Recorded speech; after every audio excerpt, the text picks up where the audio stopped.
Welcome to the third and final part of this synopsis of Poetry with a Difference.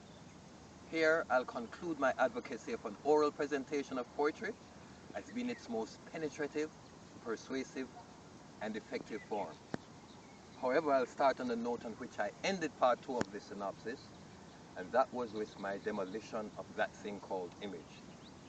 Here I've gone against the grain to suggest that this perception of image being everything is not one that I subscribe to, as articulated by this next poem. The first 2 lines of which, incidentally, were taken from Shakespeare's Merchant of Venice. And these are lines that you know only too well.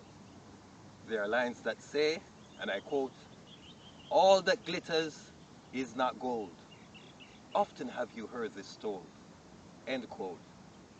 Now my question is, so why is image in this way sold as being everything but the cure for cold? Why is visage given such a role to determine character, heart, or soul? Are we shaped in such a mold that we're confined to this narrow road where men are defined by attire and abode? Image could a mirage unfold if we're given to all that glows. Image is nothing when substance shows. Man is made man not by the things he owns, not by the bling of his fancy clothes, but by values he'll espouse, those attitudes that make for a moral code. Now viewers, I've always contended with myself that I can create a poem out of any situation that may arise. I can write a poem for any occasion. Now being someone of real deep community values, I joined with fellow citizens in launching or the relaunch of their Neighborhood Watch initiative. Now Neighborhood Watch is Citizens in Action Against Crime. So I created this poem for that occasion. Is there a greater misnomer than the vigilant being deemed informers? As neighbors, we're our brother's keepers. So what's wrong with being truthful observers? Stop, look, listen for the cry of your neighbor. Here is reason. Life lasts longer than any season, and silence can be worse than treason. So this neighborhood watch, this thing that they have hatched, is for the good of communities at large. Knowledge is dispatched of nefarious acts. We are watching each other's backs. With the JCF's help, let's mitigate the spell of crime that's causing us hell. Starting with ourselves. Anything that smells, let's be quick to query and quell. Informers or reformers? They are performers at best, whose vigilance will procure others' interest. No man is an isle, to that I'll attest. As neighbor, our behavior should bring us redress. So stop, look, listen for the cry of your neighbor. It is the season. Another poem that is community inspired is this one called Come Unity. Not community, which is the theme of the poem, but come unity. 2 words. Here I'm actually beckoning on unity. Come, attend to us in this community. Come in unity. Come build a community. Come, make it your duty, your area's care and beauty. Commitment breeds continuity. Community gives the opportunity to build characters, homes, and dignity, to dismiss selfishness with impunity. So let's come clean in our communities, clearing the air of trivialities, of egos and fastidious personalities, their evil and insidious hostility. Involvement is a responsibility. So come in unity, come create a community. It's an extended form of family. So let's commune in love and harmony. Fraternity through proximity. Community is our identity, a priority to preserve posterity. So come with sincerity, for only that can bring real unity. And remember, communication is the key to this community. Now, as far as experimental poetry goes, I've often considered the prospect of fusing poetry with our own indigenous music. Well, I'm not so sure if our music is still indigenous, but with our own reggae music, to the extent that this poetry becomes accessible at these big reggae shows.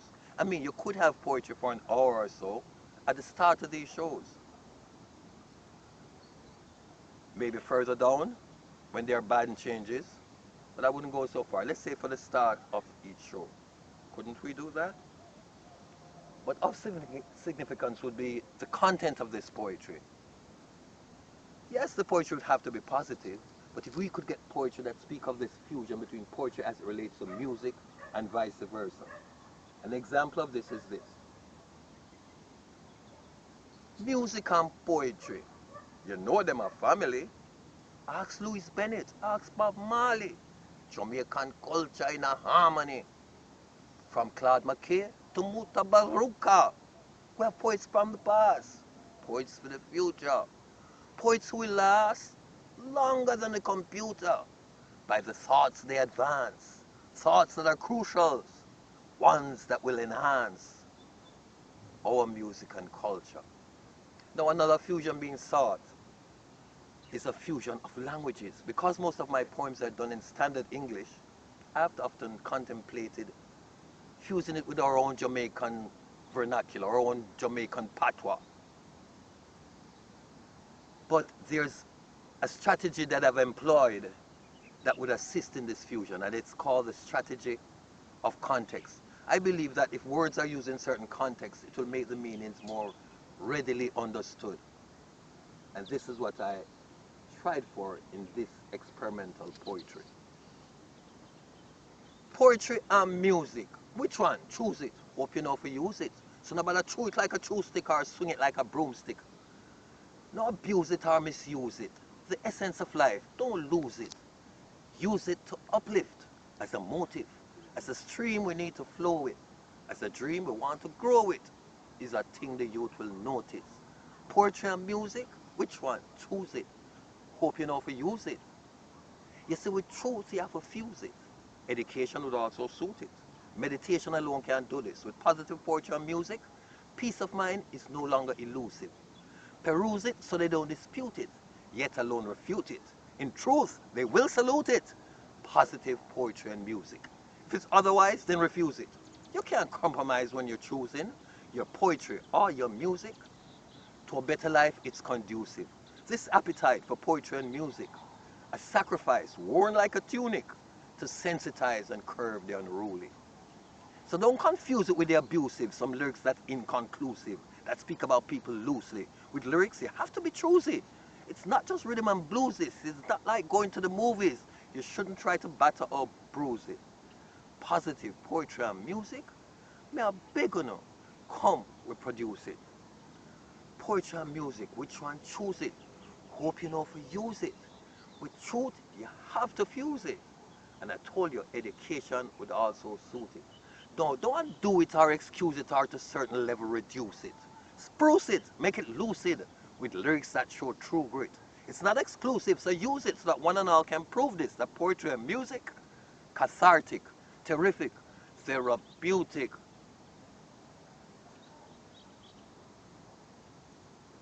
Never had good teeth, nor good feet, yet I found fair speech, and with a football, I could compete. So not being complete, I decided to dig deep. In areas where I was weak, perfection I would seek. Without claims of being unique, love I would critique. And although for me it seemed bleak, I might have felt its tweak. Still, without its fullness, I'd be weak. Never had good skin, not that it was thin, but imperfections at surface came from within. Heredity, it seemed, that had its last spin. For there was no way I was going to leave any kin, no one to inherit such suffering. You too can be on YouTube if you're tuned to your virtues. Use tools from your talent pool. Don't be fooled. It's not a test tube. It's the real truth. The best views of what skills will do for your fortunes. So, You too can be on YouTube, like YouTube. See you.